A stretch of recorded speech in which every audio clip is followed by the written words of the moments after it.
Nous partageons sur le thème de la Pâque chrétienne. On va simplement dire de la célébration de la Pâque dans les églises. Prenons ça, la célébration de la Pâque dans les églises. Alors, quand on reçoit un enseignement, tout c'est d'abord depuis même le thème, la compréhension des mots du thème. On parle de la Pâque chrétienne ou encore de la Pâque. Qu'est-ce que la Pâque? Aujourd'hui, certainement, tu es à la maison et tu te dis, bon, tu es étrange. Tu ne te sens pas chrétien ou chrétienne. Pareil, tu te dis, si j'étais vraiment chrétien, j'allais me retrouver dans une assemblée pour célébrer la Pâque. C'est ce que beaucoup de personnes peuvent se dire ce matin. Que les chrétiens, les vrais disciples du Christ, c'est ceux qui sont partis célébrer cette Pâque. Mais vous savez,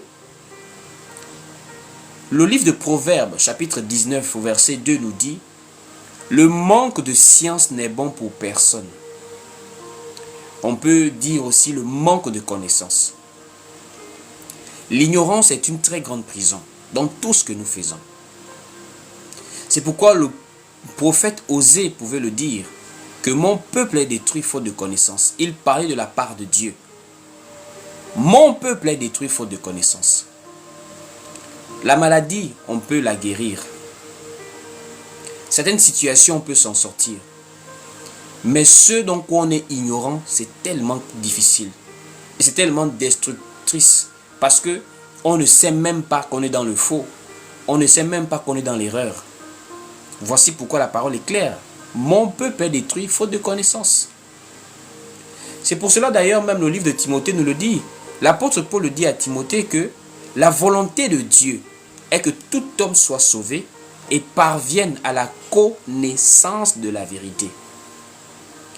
Connaître la vérité nous délivre de l'ignorance et de ses ravages. Notre thème, c'est la Pâque. Et ce matin ou encore ce dimanche, plusieurs personnes célèbrent la Pâque. Mais est-ce que ça veut dire que parce que les gens sont nombreux à célébrer la Pâque, qu'ils ont forcément raison? C'est la psychologie humaine. Quand plusieurs personnes font quelque chose, on a l'impression que la chose est vraie, que la chose est bénéfique, parce que le grand nombre le fait. Attention. Les citations mondaines disent « La voix du peuple, c'est la voix de Dieu ». Ce n'est pas toujours le cas. Ce n'est même pas un verset biblique. Donc attention. La majorité peut se tromper aussi. Je dis, la majorité peut aussi se tromper. De nos jours, quand on regarde le monde, quand on regarde la sociologie, la psychologie des hommes, on ne peut pas dire que parce que tout le monde fait quelque chose, que la chose est bonne. Donc il faut déjà avoir un discernement. Il faut déjà avoir beaucoup de maturité à comprendre que ce n'est pas parce qu'on fait quelque chose en masse que la chose est bonne. Allons-y pour le livre de Timothée, où l'apôtre Paul va dire à Timothée que la volonté de Dieu, c'est la connaissance de la vérité. Allons-y lire le livre de 1 Timothée chapitre 3, du verset 3 à 4. 1 Timothée chapitre 3, du verset 3 à 4. Allons-y lire. Mettez pour ceux qui... Voilà, 1 Timothée chapitre 2.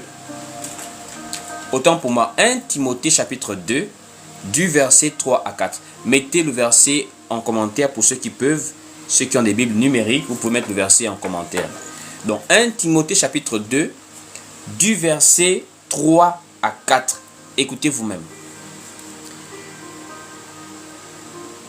Cela est bon et agréable devant Dieu notre Sauveur, qui veut que tous les hommes soient sauvés et parviennent à la connaissance de la vérité.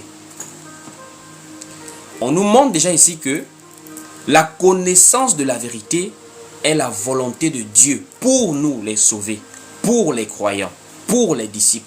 Tu ne peux pas être un disciple ignorant de la parole de Dieu. Tu vas servir Dieu dans l'erreur. Tu vas servir Dieu dans la confusion. Ce qui fait qu'on sert Dieu dans la certitude, c'est la connaissance de la vérité. C'est parce que nous savons que nous sommes dans le vrai que nous pouvons bien servir Dieu. L'incertitude, les hésitations, l'inquiétude dans ce qu'on fait dans les choses de Dieu crée la confusion.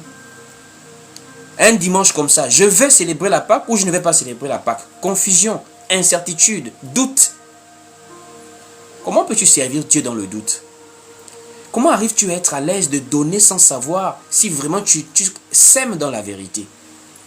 Comment tu peux être à l'aise de prier tout en ne sachant pas exactement si tu pries bien? Comment tu peux être là si tu n'es pas certain que tu es enfant de Dieu? L'Esprit de Dieu n'atteste pas en toi que tu es enfant de Dieu. C'est gravissime. Pourquoi? La base, c'est la méconnaissance exacte de ce que les gens font. Les gens font parce que tout le monde fait. Or, c'est ça le problème. En tant qu'enfant de Dieu, on ne doit pas suivre la masse. On doit suivre le Seigneur. On doit suivre la parole de Dieu. Alors, concernant la Pâque, qu'est-ce que la Pâque? Avant de la célébrer, il faut d'abord savoir ce que c'est.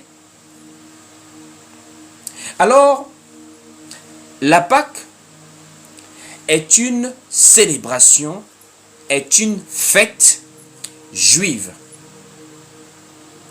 À la base, quand on parle de la Pâque, c'est une célébration, c'est une fête juive.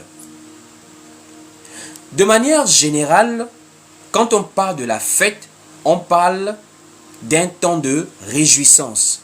On parle d'un temps de festivité que les hommes peuvent choisir, que des hommes peuvent établir. Quand on parle par exemple des fêtes de l'indépendance dans des pays, ce sont des fêtes, ce sont des jours de célébration, de commémoration. Donc des gens commémorent le jour que leur nation a accédé à la souveraineté, à l'indépendance. Donc c'est un moment de joie parce qu'ils ont accédé à la liberté. C'est comme des gens peuvent célébrer beaucoup d'occasions festives dans leur vie. C'est ça qu'on appelle une fête en général. C'est un moment de joie, c'est une occasion de célébrer quelque chose, de se réjouir par rapport à quelque chose. Maintenant, en Israël, quand on parlait de fête, ce n'avait pas la même profondeur en termes de définition que comme on parle d'une manière générale. En Israël, la fête était quelque chose de bien particulier. En Israël, je disais, la fête était quelque chose de bien particulier. C'était particulièrement une convocation. Ce n'était pas juste un moment de réjouissance, non. La fête en Israël, les célébrations juives étaient des saintes convocations. Ça veut dire, ce n'est pas comme nous dans des pays, par exemple, on a décidé par rapport à notre histoire de prendre un jour pour célébrer. En dehors même des indépendances, il y a des fêtes nationales. La fête de la culture, il y a le carnaval, il y a beaucoup de célébrations. Donc les hommes décident, ceux qui établissent, ceux qui programment, ceux qui font tout ce qui tourne autour de la célébration. Mais en Israël, ce ne sont pas eux-mêmes qui établissaient les fêtes. C'est la différence déjà pour pouvoir savoir ce que c'est que la Pâque. La Pâque n'est pas le fruit d'une décision des Juifs eux-mêmes. Ils se sont assis, ils ont dit, bon, nous on va choisir une fête, on va appeler ça la Pâque, on va faire ça comme ça, comme ça, comme ça. Non, non, non. En Israël, les fêtes étaient des saintes convocations établies par Dieu lui-même. Ça veut dire que c'est Dieu lui-même qui appelait, qui invitait son peuple à célébrer ces célébrations-là, ces fêtes-là. Et la profondeur de la célébration de ces fêtes, c'était Dieu lui-même qu'on célébrait à travers de ces fêtes. Parce que vous allez remarquer, les fêtes israélites avaient une portée prophétique. Et quand on suit la vie du Seigneur, quand on suit la marche du salut, le plan du salut, on comprend que les fêtes juives, les saintes convocations juives étaient des représentations de Dieu dans le plan du salut. Voici pourquoi nous allons aller lire doucement, doucement, doucement. Prenons ensemble le livre de Lévitique, chapitre 23. On va lire. Lévitique au chapitre 23. Lévitique 23 au verset 4. Lévitique chapitre 23, dès le verset 4, nous allons voir les fêtes israélites, mais nous allons nous arrêter seulement à la fête qui nous concerne aujourd'hui, la célébration de la Pâque. Écoutez vous-même. À la base, on va prendre le verset 1er et on va directement au verset 4. Le verset 1er, c'est pour mettre la base de comment sont arrivées ces fêtes en Israël. Donc, Lévitique 23, d'abord au verset 1er. Il est écrit ici: L'Éternel parla à Moïse et dit: Parle aux enfants d'Israël, et tu leur diras: les fêtes de l'Éternel que vous publierez seront de saintes convocations. De saintes convocations. Ça veut dire que ce n'est pas des célébrations simples. Dans la pensée populaire, quand on dit la fête, bon, voilà, on se réjouit, c'est juste de la beuverie, voilà, on se fait plaisir. C'est du manger, c'est du boire, c'est de la détente, on fait ce qu'on veut, on s'amuse. Attention, les Israélites n'avaient pas la même conception de la fête que nous, les nations, par exemple. Pour nous, quand c'est la fête, comme on dit souvent, on se laisse aller à tout et rien. En tout cas, on est sans frein, on est sans limite. C'est la joie, c'est la fête. En Israël, les fêtes étaient des cérémonies. Des fêtes étaient des cérémonies. Parce que Dieu avait établi cela selon une manière de faire particulière, des codes à respecter, des règles à respecter. Ce n'était pas juste, bon, comme c'est la fête, on va aller s'amuser. Non.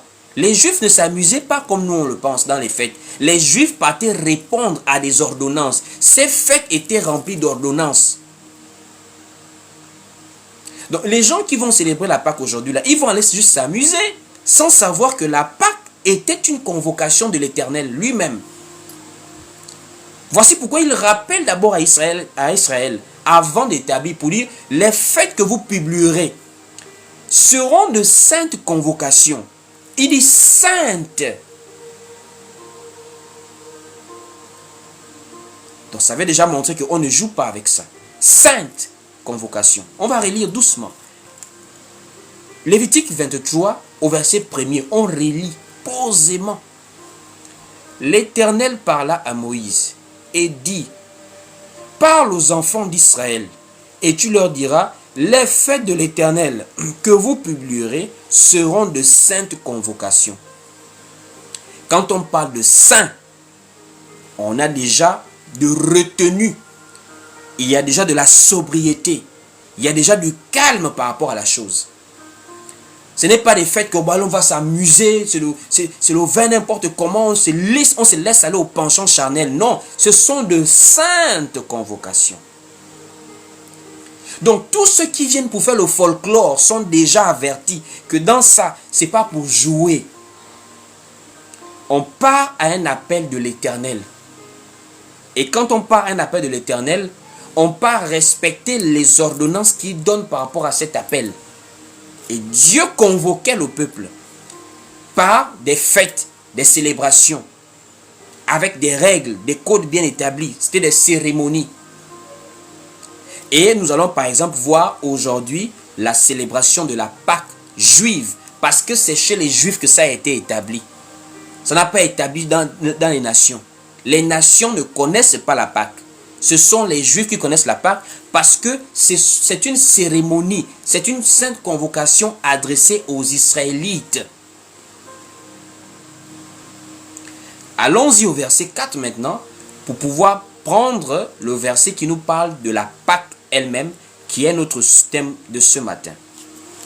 Au verset 4 maintenant, on dit: Voici les fêtes de l'Éternel, les saintes convocations que vous publierez à leur temps fixé.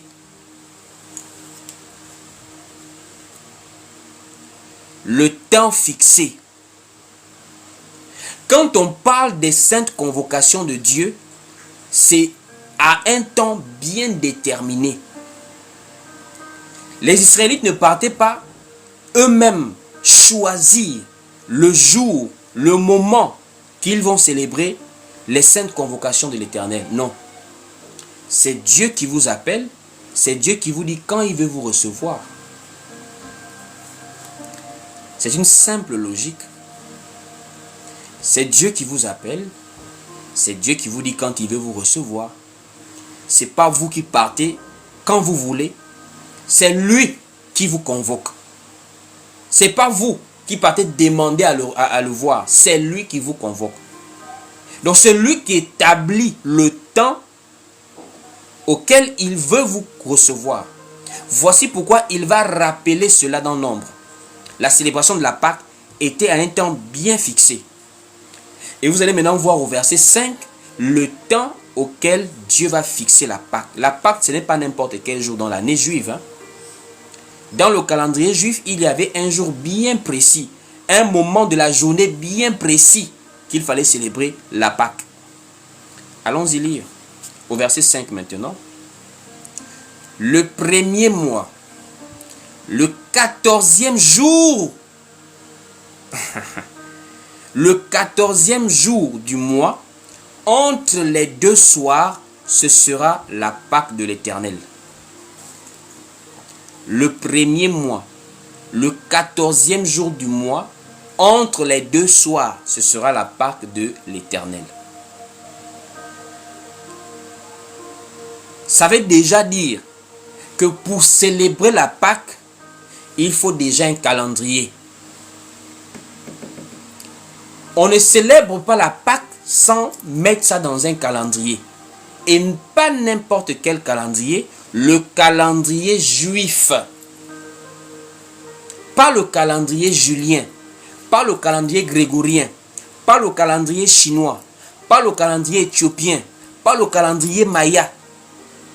Non, le calendrier juif, le calendrier que les juifs comptaient le temps avec. Premier mois, premier 14e jour du mois. C'est à base de ce calendrier hébraïque qu'il fallait fêter la Pâque. Donc si vous voulez célébrer la Pâque, à un moment donné, respectez les règles, les codes, le temps fixé par Dieu depuis l'origine de la chose. Puisque quand vous déplacez une célébration fixée dans un calendrier, pour l'amener dans votre calendrier, vous savez très bien que le calendrier que nous avons est un calendrier à problème. Parce que c'est un calendrier qui a été beaucoup touché, beaucoup modifié. Et ce n'a pas été un calendrier que nous utilisons depuis longtemps. Il y a quelques siècles là, que ce calendrier a été établi comme calendrier civil dans plusieurs pays. Donc, ce calendrier-là est le calendrier juif dont nous parlons ici du 14e jour du premier mois là. Ça n'a absolument rien à voir, c'est même pas proche. C'est bien différent. Donc, comment est-ce qu'on se retrouve en avril en train de parler de la Pâque qui vient des Juifs, qui était le 14e jour du premier mois, alors que nous sommes le 4e mois. Janvier, février, mars, avril, 4e mois. Alors que l'Éternel avait dit le 14e jour du premier mois de l'année, ce sera la Pâque juive. Je vais encore relire pour que vous puissiez comprendre. On y va. Et le livre de Lévitique, chapitre 23 au verset 5. Lévitique 23 au verset 5, il est écrit ici. Le premier mois, le 14e jour du mois, entre les deux soirs, ce sera la Pâque de l'Éternel. Pourquoi nous sommes à notre 4e mois? 4e mois, aujourd'hui c'est le 40e. 4e mois, aujourd'hui nous sommes au 5 avril. Les gens sont en train de célébrer le 4e jour, le 4e jour, le 5e, le 4e mois et le 5e jour. Ça veut dire on quitte du 14e jour du premier mois juif pour le 5e jour du 4e mois des nations. Il y a un problème. Vous-même faites le calcul. Puisque Dieu dit au temps fixé. Le temps fixé, c'était le 14e jour du premier mois. Mais nous, on est content d'être des grands chrétiens dans les églises ce matin en train de danser la Pâque, alors que nous sommes le 5e jour du 4e mois. Donc, depuis la base, on a déjà faussé la base de la fête. C'est comme tu vas dans un mariage, on te dit c'est dans 1 semaine, toi tu pars dans 2 semaines. Tu ne vas pas trouver le mariage là. Ou bien tu pars dans 4 jours. Il faut aller dans le 7e jour. Une semaine, c'est 7 jours. Tu ne peux pas aller le 4e jour ou encore le 15e jour. La fête ne sera pas là. Tu ne vas pas trouver la fête. Et nous laissons le 14e jour du 1er mois du calendrier juif pour aller célébrer maintenant le 5e jour du 4e mois du calendrier des nations, du calendrier grégorien. Et des gens sont fiers ce matin d'aller célébrer la Pâque. Je suis chrétien, je célèbre la Pâque. Tu célèbres quelle Pâque? Parce qu'il n'y a pas deux Pâques dans la Bible. Il n'y a qu'une seule Pâque. Voici où elle a été établie. C'était une sainte convocation de l'Éternel adressée au peuple juif. Selon le calendrier juif, le 1er mois de l'année du calendrier juif, le 14e jour du mois. Entre les 2 soirs. Et c'est bien précisé dans le livre de Nombres chapitre 9. L'affaire de la Pâque là, Dieu ne jouait pas avec. C'est nous qui jouons avec dans les nations. On choisit, tantôt c'est en fin mars, tantôt c'est début avril. On choisit en fonction de la manière dont les Juifs célèbrent là-bas. Nous, on fixe notre date chaque année en fonction de ce que les Juifs font. Mais vous voyez comment on fait du désordre dans des choses que Dieu, lui, ne jouait pas avec. Allons-y pour le livre de Nombres. Comment Dieu appuie l'affaire là? Que non. Il faut respecter au temps fixé. Il faut respecter le temps fixé des célébrations là. Nombres chapitre 9 au verset 2. Allons-y lire. Nombres chapitre 9. Lisez vous-même. Nombres chapitre 9, voilà. On va lire. Nombres chapitre 9 au verset 2, il est écrit ici. Il dit que les enfants d'Israël célèbrent la Pâque au temps fixé. Ça ne vous interpelle pas? Depuis Lévitique là-bas, Dieu parle du temps fixé. Dans Nombre, il précise encore temps fixé. C'est parce que Dieu ne jouait pas avec le temps. Souvenez-vous, Dieu, il marche avec le temps. Dieu marche avec le temps. Voici pourquoi, si tu ne connais pas les choses, le temps avec Dieu, tu es perdu. Voici pourquoi il avait dit « Je suis » à Moïse. Il est d'éternité en éternité, il gère le temps. Mais nous, on part jouer, on part déplacer la temporalité avec Dieu. C'était le 14e jour du 1er mois. Nous, on balance ça, on dit non, nous sommes maintenant le 4e mois, en avril. Et le 5e jour, comme aujourd'hui, là, le 5 avril. C'est gravissime. C'est gravissime. Donc, déjà à la base, le temps est déjà faussé pour ceux qui célèbrent la Pâque par rapport au calendrier. Deuxième point, nous sommes toujours dans le temps. C'était le 14e jour du 1er mois du calendrier juif. La deuxième précision sur le temps, c'est que c'était à un moment bien précis de la journée. Ce n'était pas à 9 h qu'on célébrait la Pâque chez les Juifs. Ce n'était pas à 7 h du matin. Ce matin-là, il y a des gens qui sont en train de célébrer la Pâque. Hein.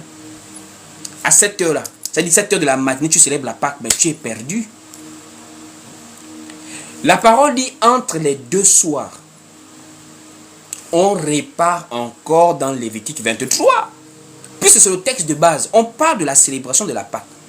Lévitique 23, on nous dit le 14e jour, le 1er mois, entre les 2 soirs.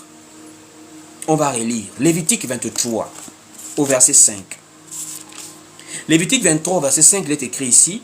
Le 1er mois, le 14e jour. Donc le 14e jour du mois, entre les 2 soirs, ce sera la Pâque de l'Éternel. Bon, un chrétien des églises des réveils, aujourd'hui, ce matin, il ne connaît pas ce qu'on appelle entre les 2 soirs. Mais tu as quand même le courage de te lever chez toi ce matin. Tu te laves, tu t'habilles, tu t'en dimanche, comme on dit. Tu mets tes plus beaux habits. tu prends ton véhicule ou bien un transport, tu vas avec ta famille, on va fêter la Pâque. Il est quelle heure? Il est 9 heures, il est 10 heures. Vous voyez comment les gens... En fait, la chrétienté de nos jours, c'est une chrétienté purement émotionnelle et culturelle. Les gens font l'église par habitude. Bon, je suis né chrétien, mes parents étaient chrétiens, je suis chrétien. Un peu comme les musulmans aussi, les traditionalistes. Les gens font maintenant, ils héritent d'une religion. On n'hérite pas de la religion. La religion, le système religieux des hommes ne sauve pas. Ce qu'on recherche, c'est le salut de l'âme par la foi en Jésus-Christ, basé sur sa parole. Si tu hérites d'une religion, c'est que tu es perdu, mon frère, ma soeur. Ça veut dire, toi, tu ne sais pas pourquoi on fait quelque chose. Mais comme les gens font, tu as trouvé ça, tu fais pareil. De nos jours, c'est ce que les gens font dans l'affaire de Dieu, là, dans l'affaire des églises, là. Ah bon, on fait ça, on fait ça. Il y a des gens, tu leur poses la question, la Pâque, c'est quoi? Il ne va pas te répondre. Mais il a la force de célébrer ça. Il ne peut pas te dire ce que c'est que la Pâque. Pourquoi tu célèbres la Pâque? Oh, parce qu'à l'église, on célèbre la Pâque. Parce que les églises, qu'est-ce que tu appelles les églises? Il ne faut pas avoir ce genre de réponse. Si tu as un raisonnement comme ça, mon frère, tu es dans l'erreur, ma soeur. Jésus avait donné la parabole du jugement. Il avait dit, je ne vous ai jamais connu, retirez-vous de moi. Il y a des gens que Jésus ne connaissait pas, alors que ce matin, ils sont en train de prier. Ils sont en train de donner des offrandes dans les églises. Ils sont en train de chanter, de se réjouir. Jésus ne les connaît pas. Pourquoi? Connaître Jésus, c'est connaître sa parole. Connaître Jésus, là, c'est connaître sa parole. Ce n'est pas recevoir des coutumes des autres, des coutumes des parents. Comme ton parent est catholique, toi aussi tu es catholique, tes enfants seront catholiques. Comme ton parent est éveillé, toi aussi tu es éveillé, tes enfants seront éveillés. C'est ce qu'on appelle la religion. Ce qu'on appelle les traditions, les coutumes. Et nous, Christ nous a fait sortir des coutumes. Christ nous a fait sortir de la religion, des habitudes, pour nous faire embrasser l'adoration en esprit et en vérité. Ça veut dire basé sur la connaissance de Dieu et de Jésus-Christ. Ça veut dire que tu ne peux pas aller à 9 h, à 10 h du matin, aller célébrer la Pâque. C'est entre les deux soirs. Donc si tu ne connais pas ce que c'est qu'entre les deux soirs, il faut rentrer à la maison. Si tu es dans le taxi, si tu me regardes dans le taxi là, je ne sais pas, si tu voulais partir ou tu me regardes en live là, reste à la maison, ne pars pas là-bas. Cherche d'abord à connaître ce que c'est qu'entre les deux soirs ce matin. Puisque le Seigneur aussi a été crucifié entre les deux soirs. Ça ne vous dit rien déjà. Si tu veux connaître ce que c'est qu'entre les deux soirs, regarde la crucifixion de Jésus. Jésus a été crucifié. Le ciel est devenu sombre en pleine journée. Entre les deux soirs. Donc, la temporalité est déjà un problème. Par rapport à ceux qui veulent forcer la célébration de la Pâque aujourd'hui. La temporalité, ça veut dire le temps est déjà faussé dans leur calcul. Tu ne peux pas célébrer la Pâque avec le calendrier grégorien. Tu ne peux pas célébrer la Pâque avec un autre mois que le premier mois. Tu ne peux pas célébrer la Pâque avec un autre jour que le 14e jour. C'est pas possible. C'est pas possible. Quelqu'un me dit, explique-nous entre les deux soirs. Vous savez, on enseigne certains détails en privé avec le groupe d'enseignement. Ça aussi, c'est une réalité. Quand on évangélise, on ne va pas forcément tout dire. Même si, bon, j'ai déjà expliqué ça. J'ai expliqué ça ici. C'est pour dire à quelqu'un que tu ne peux pas ne pas respecter la temporalité de la Pâque. Et tu dis que tu veux célébrer la Pâque. C'est déjà biaisé. Autre point, c'est la manière de célébrer la Pâque. Ou encore, avant d'arriver à la manière, c'est le lieu. C'est le lieu. Les Juifs ne célébraient pas la Pâque où ils voulaient. Les Juifs célébraient la Pâque en fonction de là où Dieu décidait. Les saintes convocations, il y avait le temps, il y avait le lieu. La Pâque était célébrée en Israël. Toi, tu célèbres la Pâque au Gabon et tu es fier de ça. Même les parents de Jésus, lorsqu'ils devaient célébrer la Pâque, ils sont montés à Jérusalem. Toi, tu célèbres la Pâque, tu es à Libreville, tu es à Kinshasa, tu es à Paris, tu es à New York, à Washington, tu es fier de ça. Alors que c'est le lieu où Dieu choisissait qu'on le célébrait. C'est pourquoi vous allez remarquer la Pentecôte, la Pâque était célébrée à Jérusalem. Et on va lire. Prenons le livre de Luc par exemple. On voit comment les parents de Jésus sont venus célébrer la Pâque à Jérusalem. Allons-y lire. Le livre de Luc. Prenons le livre de Luc, voilà.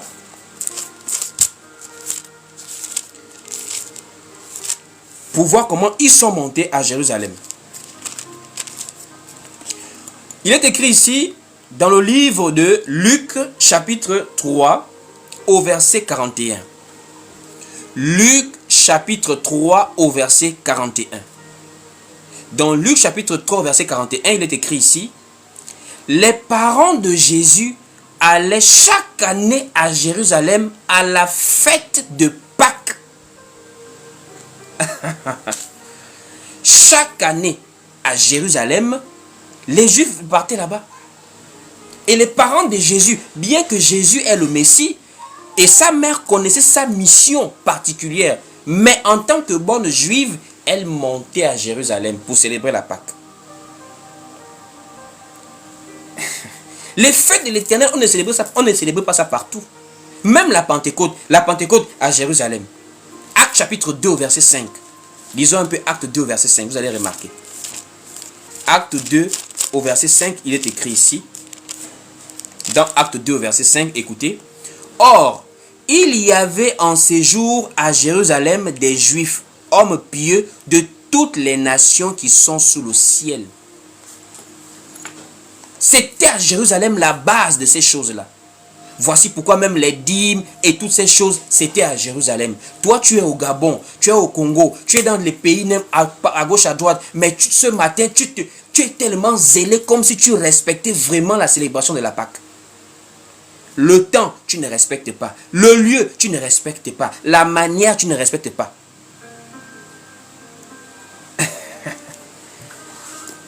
Allons-y voir un peu certains détails. Comment est-ce que la Pâque pouvait être célébrée? On va lire le livre d'Exode. Par exemple, c'est un exemple de voir comment les Juifs, à l'exemple de ce que Moïse avait fait, célébraient la Pâque. On va les lire. Exode chapitre 12. Exode 12. Au verset 1er. Exode 12 au verset 1er, il est écrit ici. L'Éternel dit à Moïse et à Aaron dans le pays d'Égypte, ce mois-ci sera pour vous le premier des mois. Il sera pour vous le premier des mois de l'année.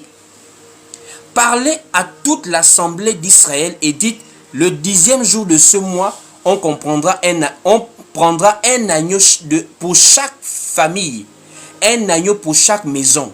Si la maison est trop peu nombreuse pour un agneau, on le prendra avec son plus proche voisin, selon le nombre des personnes. Vous compterez pour cet agneau d'après ce que chacun peut manger. Ce sera un agneau sans défaut mâle. Je suis en train de parler aux gens qui veulent célébrer la Pâque. Regardez comment les Juifs célébraient la Pâque. C'est-à-dire chaque famille prend un agneau sans défaut, un agneau de sexe masculin. On dit ici, voilà, ce sera un agneau sans défaut, mâle, âgé d'1 an. Vous pourrez prendre un agneau ou un chevreau. Vous le garderez jusqu'au 14e jour de ce mois. Aïe, aïe, aïe. Vous voulez faire les choses que les Juifs faisaient là. Voici maintenant comment les Juifs faisaient. Depuis le 10e jour, on prépare déjà l'animal, sans défaut, jusqu'au 14e jour. On dit, si vous le garderez jusqu'au 14e jour de ce mois, et toute l'assemblée d'Israël l'immolera entre les 2 soirs. Le mot 2 soirs, je sais que ça perturbe les gens. Le mot 2 soirs. Vous le garderez jusqu'au 14e jour voilà, de ce mois, et toute l'assemblée d'Israël l'immolera entre les deux soirs. On prendra de son sang et on en mettra sur les deux poteaux et sur le linteau de la porte des maisons où on le mangera. Regardez la manière dont on célébrait la Pâque. Le temps, le lieu, la manière, jusqu'à ce que ça vienne être institué en Israël. Bon, maintenant là, qu'est-ce que la parole nous dit par exemple dans Galates? Si vous voulez respecter la loi, ne respectez pas un seul point de la loi. Allez-y tout respecter. Payer les dîmes, célébrer les Pâques, faites tout. Mais respectez la manière. Attendez, vous aussi quand même. Il ne faut même pas être trop spirituel pour comprendre que quand quelque chose est fait, est établi, si tu veux respecter la chose, respecte selon qu'elle a été établie. Comment on veut transformer la Pâque de l'Éternel? Vous n'avez pas peur de transformer la Pâque de l'Éternel? La Pâque de l'Éternel, vous transformez ça. La Pâque que Dieu lui l'établit, sa célébration à lui, vous voulez transformer ça. Non, respectez correctement comme ça a été établi. Prenons le livre de Galates chapitre 3 au verset 10. Galates 3 au verset 10, qu'est-ce que la parole dit ici? Dans Galates chapitre 3 au verset 10, il est écrit ici. Car tous ceux qui s'attachent aux œuvres de la loi sont sous la malédiction. Car il est écrit, maudit est quiconque n'observe pas tout ce qui est écrit dans le livre de la loi et ne le met pas en pratique. Maudit, c'est une malédiction de prendre un point. Oh, on va célébrer la Pâque, mais tu ne respectes pas tout ce qui est écrit dans le livre de la loi. Tu respectes la Pâque sans respecter le temps fixé. Tu respectes la Pâque sans respecter le lieu. Tu respectes la Pâque sans respecter la manière dont ça a été célébré. C'est que c'est une malédiction pour toi. Tu pars te mettre dans des problèmes inutiles. Pourquoi tu fais ce que tu ne maîtrises pas? C'est même pas intelligent de faire des choses qu'on ne maîtrise pas. À la limite, cherche d'abord à connaître la chose avant de célébrer la chose. Donc cette Pâque-là, c'est la Pâque pure et claire selon que Dieu l'a établie. Voici pourquoi je vous ai dit, la Pâque n'était pas une simple réjouissance comme les gens pensent. La Pâque était toute une cérémonie. C'était une sainte convocation et il y avait des choses exactes à faire. Il faut respecter comme ça a été établi. Et même si tu veux respecter ça, il faut donc te demander qui tu es toi-même aussi. Parce que Dieu n'a pas parlé aux nations par rapport à la Pâque. Dieu a parlé à Israël. Toi, tu n'es pas juif. Tu n'es pas israélite. Pourquoi tu veux aller... En fait, je ne comprends pas. Qu'est-ce qui vous motive à aller vous encombrer des choses qui ne vous sont pas destinées? Ça ne vous concerne pas. Quoi, c'est le folklore? Ce sont les amusements? Vous voulez danser? Mais danser simplement comme d'habitude, vos réunions habituelles. Pourquoi aller prendre quelque chose qui ne vous concerne pas? La Pâque était adressée aux Juifs, la maison d'Israël. On dit bien Israël. On ne dit pas Gabon, on ne dit pas les frères qui sont aux États-Unis, les frères de Paris, les frères du Congo. On dit Israël. Israël, c'est une famille. Pas Israël des nations que nous voyons, les Israéliens là, c'est pas eux. On parle d'Israël de la Bible, les fils de Jacob. C'est à eux que la Pâque a été envoyée comme étant une sainte convocation. Pourquoi est-ce qu'on célèbre ça aujourd'hui dans les nations? Tout ceci, c'est le système religieux. Les gens héritent des habitudes, les gens héritent des coutumes. Ça veut dire, bon, comme les gens font, moi aussi j'ai fait. Mon frère, tu vas être dans l'erreur. Jésus avait dit, large est la porte qui mène à la perdition, mais étroite est la porte resserrée qui mène au salut. Vous pensez que parce que tout le monde fait que c'est forcément vrai? Non. Ce qui est vrai, c'est ce que la parole de Dieu nous dit, pas ce que les hommes font. Même si c'est un pasteur qui fait des miracles, si ce qu'il fait n'est pas en conformité avec la parole, il est dans le faux. Donc toi, tu n'es pas juif. Pourquoi tu t'entêtes à faire ce qui ne t'a pas été envoyé comme recommandation? Les juifs avaient des recommandations, des lois, des célébrations. Voici pourquoi même ils étaient épuisés de cela. Nous sommes contents parce qu'en réalité, nous ne sommes pas dans le cérémoniel. Les gens de nos jours dans les bâtiments, ce sont des ambianceurs et des ambianceuses. Des ambianceurs et des ambianceuses. Ça veut dire que les gens partent pour s'ambiancer à l'église. Parce que si vraiment les gens partaient pour célébrer la Pâque, je vous assure, demandez aux Juifs à quel point c'est difficile de respecter la loi de Moïse. Dieu était rigoureux avec sa loi. Il n'était pas du genre le pardon que l'on voit en Christ. La miséricorde de Dieu s'est révélée par Christ. Lisez l'Ancien Testament, vous allez avoir peur de Dieu. C'est voici pourquoi les gens jouent aujourd'hui. Ils s'amusent. Quelqu'un, la Pâque, en avril, le 4 avril. Oh, je dis c'est la Pâque. Nous, on va vraiment célébrer la Pâque. Ils sont en train de danser. Fais ça en Israël à l'époque, tu vas voir. Dieu ne plaisantait pas en Israël. Les rebelles, il y avait des gens qui mouraient. Dieu les faisait mourir dans la rébellion. Il y a des familles qui ont été englouties dans la terre. Des milliers de gens sont morts dans plusieurs exemples de la Bible en termes dans la révolte. Quand les gens se révoltent, Dieu frappe. Parce que la loi ne blague pas. La loi n'a pas de miséricorde. La loi est juste. Voici pourquoi personne n'a pu être justifié par la loi. Parce que personne ne pouvait respecter de manière rigoureuse toutes les ordonnances de la loi. Tu joues avec la loi. On dit entre les deux soirs, le 14e jour du premier mois de l'année, toi tu vas faire le 4 avril, le 5 avril. Ah bon? Tu joues avec Dieu. Tu étais frappé sur place. Mais aujourd'hui, Dieu manifeste l'amour avec nous. Et l'amour de Dieu nous a soulagés de la rigueur de la loi.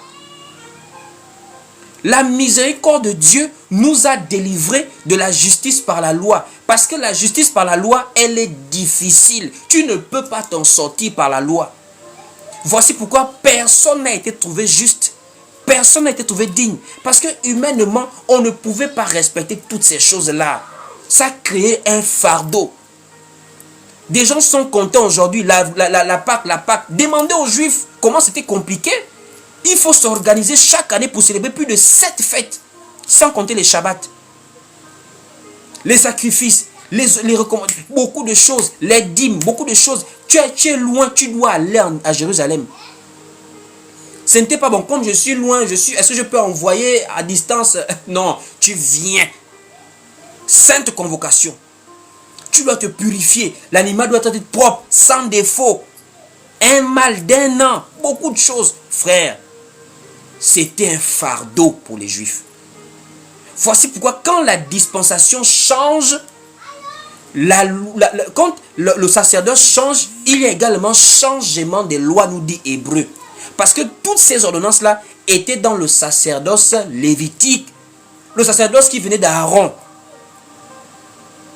Toutes ces ordonnances-là étaient dans le sacerdoce lévitique. Donc c'était appuyé sur la loi de Moïse par rapport au sacerdoce lévitique.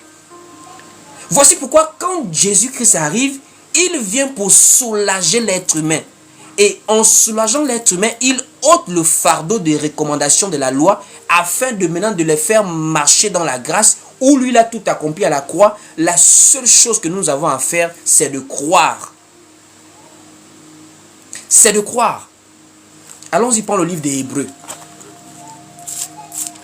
Le livre de Hébreux. Nous sommes en Hébreux chapitre 7 au verset 12. Hébreux 7 au verset 12. Il est écrit ici. Car le sacerdoce étant changé, nécessairement aussi il y a changement de loi. Ça veut dire là où Dieu avait établi la loi pour que les hommes soient justifiés par cette loi-là. Aujourd'hui, Dieu établit la foi pour qu'on soit justifié par notre foi et non par la loi. Parce que la loi impliquait des œuvres. Et l'homme ne peut pas être sauvé par les œuvres. Mais la foi implique la croyance du cœur. Et à base de ça, nous sommes sauvés. C'est-à-dire, même si tu n'es pas parfait, il suffit de croire pour être sauvé. Voici pourquoi, dans le livre de Actes, chapitre 16, au verset 31, Paul et Silas ont dit aux geôliers qui gardaient la prison, si tu crois, tu seras sauvé, toi et ta famille. Pas si tu es parfait. pas si tu respectes les ordonnances, pas si tu célèbres la Pâque, si tu crois. Il suffit de croire, comme le brigand à la croix. Il a cru, il est passé de la loi et de ses œuvres à la grâce par la foi en Jésus-Christ et il est sauvé. Donc, d'office, nous avons été soulagés en ce que Christ a ôté le fardeau des œuvres de la loi sur les Juifs et sur nous. On n'est plus obligé de se mettre là que Seigneur, toute la semaine je n'ai pas menti, donc vraiment je te rends grâce parce que je n'ai pas menti, je veux que tu me bénisses. C'est pas possible, frère. Tu ne peux pas aller avec ça devant Dieu. La chair est faible et la chair va t'enseigner à être humble. Ce sont les églises des réveils qui veulent ramener la loi. Tu dois célébrer la Pâque. Tu ne dois pas. Tu es un enfant de Dieu. Tu ne peux pas être. Tu ne peux jamais tomber. Si tu tombes, c'est que tu es charnel. C'est que tu es un païen. Le mensonge, l'impudicité. C'est vrai que c'est pas bien ces choses-là. C'est pas bien de mentir. C'est pas bien d'être impudique. Mais on ne peut pas venir avec Dieu dans le sens qu'on sera parfait toute la vie de foi. C'est pas possible.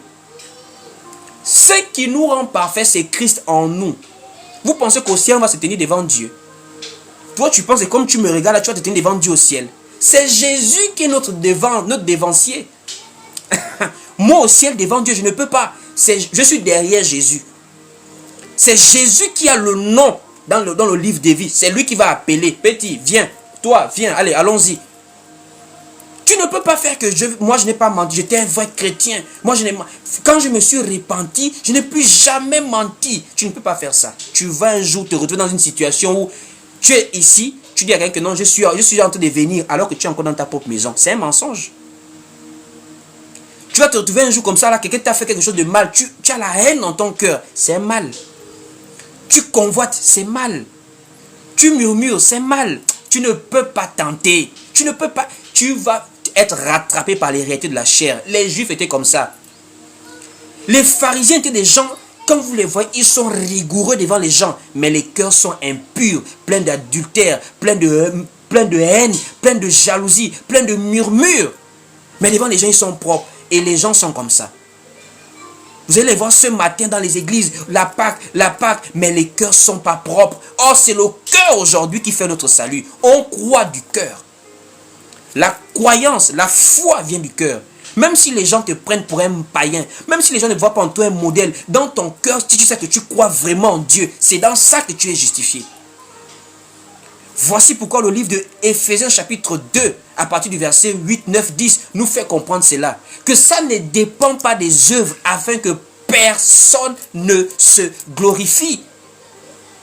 Et les Juifs aimaient se glorifier dans les œuvres là. Voici pourquoi Jésus leur a montré que vous êtes dans l'erreur. Parce que personne n'est digne d'être sauvé par la loi. La loi ne peut pas vous sauver. Celui qui peut porter la loi, c'est Dieu lui-même.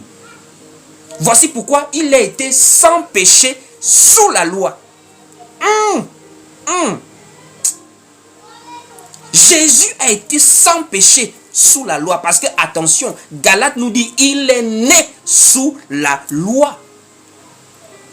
Ça veut dire Jésus est le seul qui a tout respecté, sans défaut.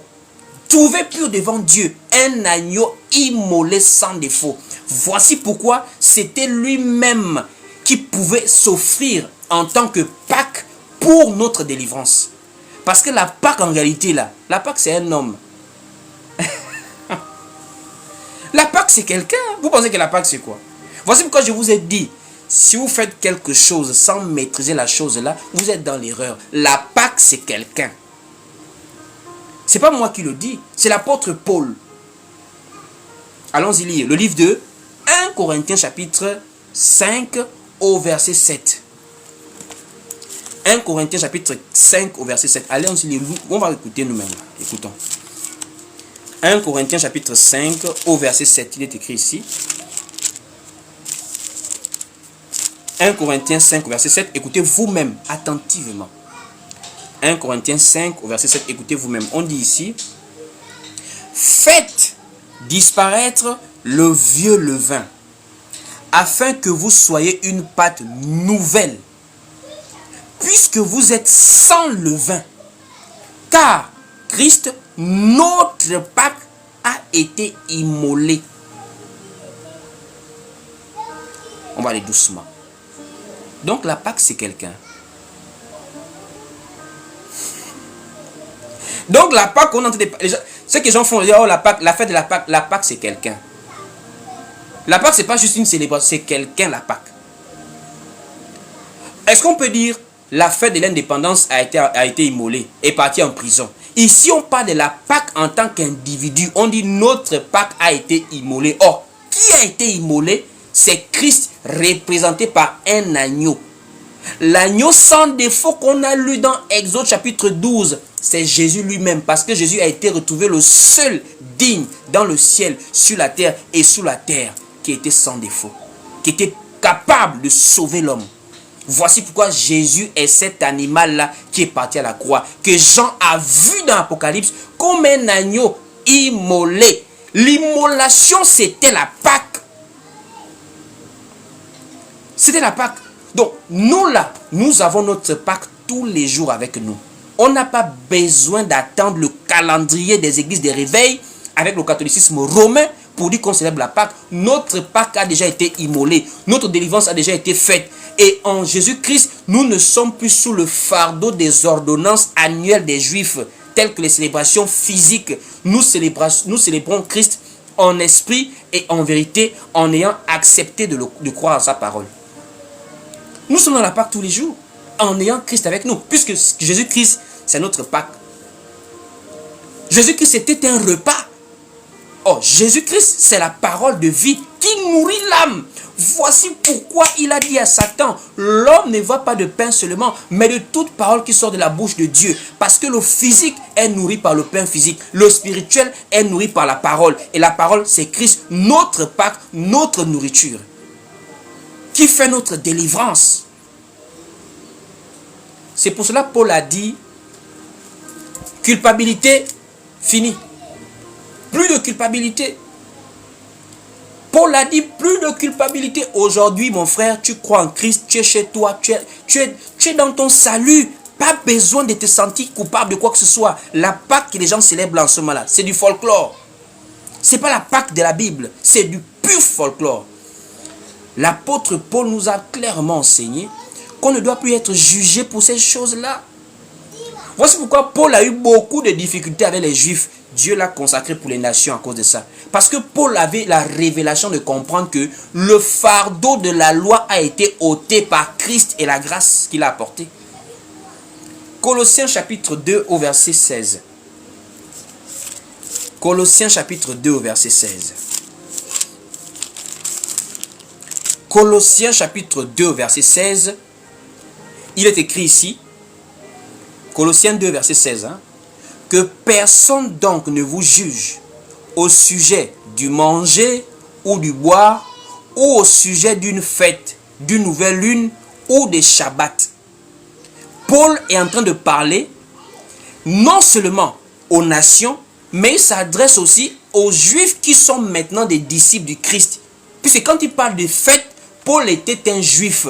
Il parlait avec le contexte de ceux à qui il s'adressait. Et les nations et certains Juifs qui étaient déjà dans la foi. Que non, que personne ne vous juge au sujet des Shabbats. Quand il dit Shabbat, ce n'est pas pour les Corinthiens, les non-juifs. Il parle des Corinthiens, mais aussi de ceux qui sont juifs, mais déjà des disciples du Christ. Il ne s'adresse pas seulement aux villes païennes où il partait. Il s'adressait à tout le monde, et juifs et grecs. Il dit Shabbat. Le Shabbat, il parle des Juifs. Et quand il dit Shabbat, il dit fête. Donc quand il parle de fête, il parle de la Pâque, de la Pentecôte, des fêtes des pains sans levain et toutes les autres fêtes de la nation juive. On n'a plus à être jugé de toutes ces choses-là. Au verset 17, il dit, c'était l'ombre des choses à venir, mais le corps est en Christ. Le corps est en Christ. Ça veut dire, en Jésus, nous ne sommes plus tenus d'aller célébrer la Pâque de manière physique. En Jésus, nous célébrons la Pâque tous les jours dans notre vie de foi, par la parole que nous écoutons, que nous observons chaque jour. Parce que Christ, notre Pâque, est en nous aujourd'hui.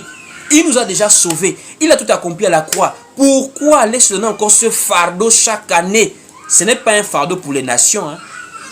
C'est même là où on voit la supercherie de ces choses-là.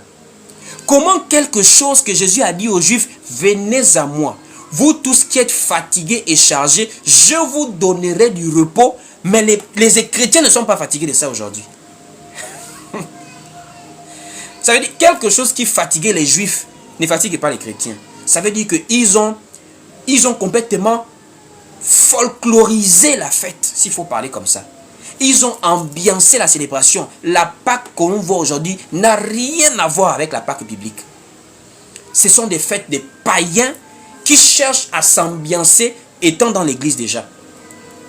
Il y a des gens, c'est la réclamation qu'ils cherchent. De nos jours là, mais on voit des choses terribles sur Internet.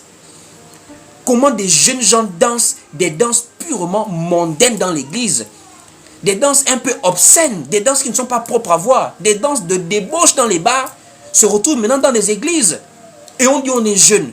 C'est pas ça de vivre la vie de foi. La vie de foi ne se conforme pas au siècle présent.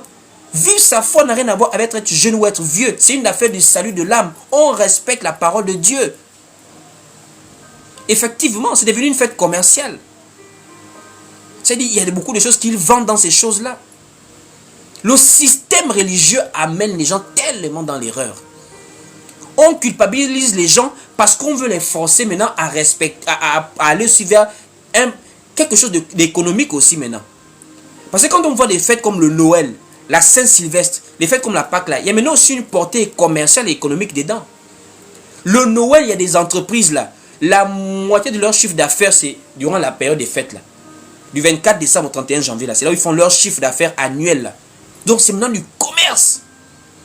Et on pousse les églises à aller dans ces bêtises-là. Donc vraiment, ce matin, sans pour autant tirer à longueur pendant beaucoup des heures, je voulais simplement te montrer en réalité ce que c'est que la Pâque et te donner la paix pour toi qui es resté à la maison chez toi, qui craint ton Dieu selon sa parole, selon la sainte doctrine, et qui est de temps à autre même avec nous ici en live, que la vérité, c'est que nous sommes aujourd'hui dans la foi en Christ, des adorateurs en esprit et en vérité, et nous ne sommes pas tenus de célébrer la Pâque parce que ce n'est pas à nous que ça a été adressé, c'était pour les Israélites, la nation d'Israël. Donc vraiment que Dieu vous bénisse ce matin. Nous sommes arrivés au terme de nos moments de partage. J'espère que vous avez été richement bénis et édifiés. Avant qu'on se sépare, je tiens à vous rappeler que nous sommes sur plusieurs réseaux. Sur TikTok ici, mais également sur YouTube. Le lien est sur ma bio. Nous sommes également sur Facebook. C'est le même nom, Willy Bendon. Pour ceux qui veulent nous contacter pour échanger avec moi, vous pouvez m'écrire sur le numéro de service, c'est sur la bio là-bas. Et pour ceux qui apprécient nos contenus et qui vraiment veulent nous aider, veulent nous soutenir, vous pouvez également le faire par une libéralité, sans contrainte de toute propre volonté, afin de nous permettre également de continuer à travailler ici en répondant aux multiples charges que nous avons pour pouvoir venir vous prêcher l'évangile ici. Donc vraiment que Dieu vous bénisse. Nous allons prier ce matin en terminant ces moments et nous allons nous séparer avec un ou deux cantiques. Donc là où tu te trouves présentement, je voudrais que tu puisses prendre une position qui te permet de prier. Je vais prier pour clôturer ces moments de réunion. Prends une position qui te permet de pouvoir recevoir cette prière.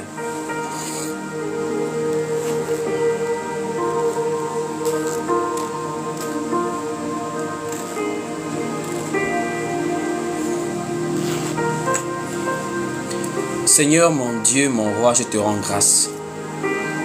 Merci de nous avoir permis ce matin d'être édifiés par ta parole. Merci de nous avoir donné ce matin la grâce de comprendre pour plusieurs ce que c'est que la Pâque.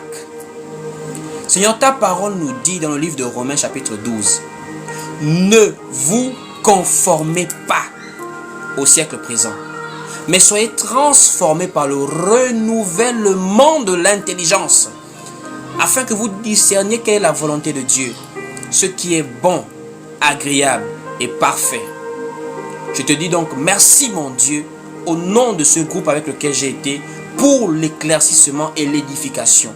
Que la paix, l'amour et l'unité règnent parmi nous et que ton nom soit glorifié et que nous puissions désormais marcher avec l'assurance d'être dans la vérité et de te servir en esprit et en vérité. Que l'honneur et la gloire te reviennent. C'est au nom de Yeshua Mashiach que nous avons ainsi prié. Nous disons Amen et Amen.